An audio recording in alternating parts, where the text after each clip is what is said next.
Você é um inútil, não serve para cuidar do meu filho. Sua louca, desequilibrada, é você. A cena é simulada, mas reflete bem situações que os profissionais de apoio psicossocial das varas de família se deparam no dia a dia de trabalho.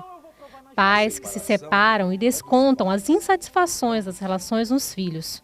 O fenômeno foi descrito e virou lei em 2010. É o sentimento que vem da própria separação, um desejo de vingança, que os pais não conseguem elaborar o conflito e acabam utilizando a criança, não é?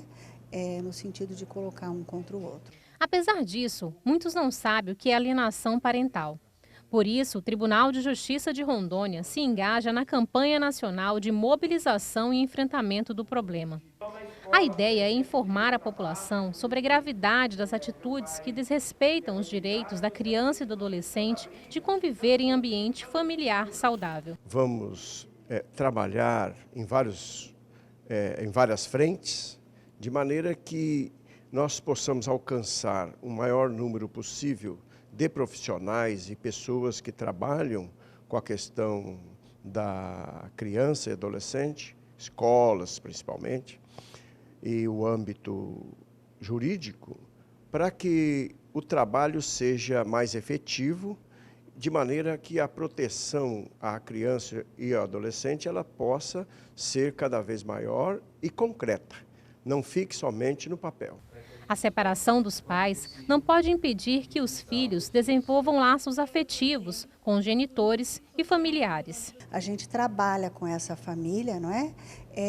Tentando sanar isso e conseguindo reconstruir os vínculos afetivos entre pai e filho e principalmente tentando separar a conjugalidade da separidade, da parentalidade, que os pais possam ser pais e mãe dessa criança, mesmo separados. Então, por isso que a separação é dos pais, não dos filhos, e que eles possam elaborar esse conflito. A palestra com Fernanda Molinari, especialista em direito de família, abre as atividades da Semana de Enfrentamento. No debate, profissionais e familiares esclarecem dúvidas sobre o tema.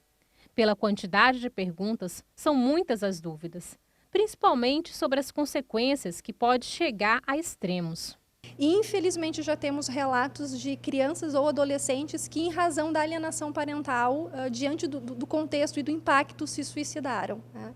Então, assim, existe uma dimensão, de um ponto de vista psicodinâmico, bem extensa. Né? Os efeitos em relação aos filhos, eles são variados, porque isso envolve, não é, percepção e como cada um reage em relação à alienação parental, mas estamos diante de um contexto que é um abuso infantil, é uma forma de abuso infantil que normalmente se dá de uma forma continuada e que vai acabar gerando, do ponto de vista de desenvolvimento, algumas sequelas em relação àquela criança. A campanha prevê atividades com palestras em escolas e centros de referência de assistência social. A panfletagem em pontos de grande movimento no trânsito da capital, Porto Velho, é outra ação de conscientização que conta com a parceria de alunos de psicologia de uma faculdade. O que é interessante é que muitas pessoas vivenciam esse conflito, mas não sabem que tem uma denominação chamada com o nome de alienação parental. Mas é um conflito muito comum em pessoas que se separaram e têm filhos. Para esse vendedor ambulante, a ação é necessária. Os filhos são o que há de mais precioso. Não podem se tornar objetos de um jogo entre os pais. Maravilhosa, trabalhadeira, digna, né? Então, respeite a mãe de vocês, respeite ela com todo carinho. As ações de conscientização atingem também o CRAS, Centro de Referência de Assistência Social. A grande demanda do CRAS são de famílias que não se mantêm, juntam-se, separam-se e não conseguem se adequar socialmente novamente e entram em estado de vulnerabilidade. Nas escolas, profissionais conversam e esclarecem dúvidas. Muitos estudantes se identificam com situações descritas, vividas na própria casa.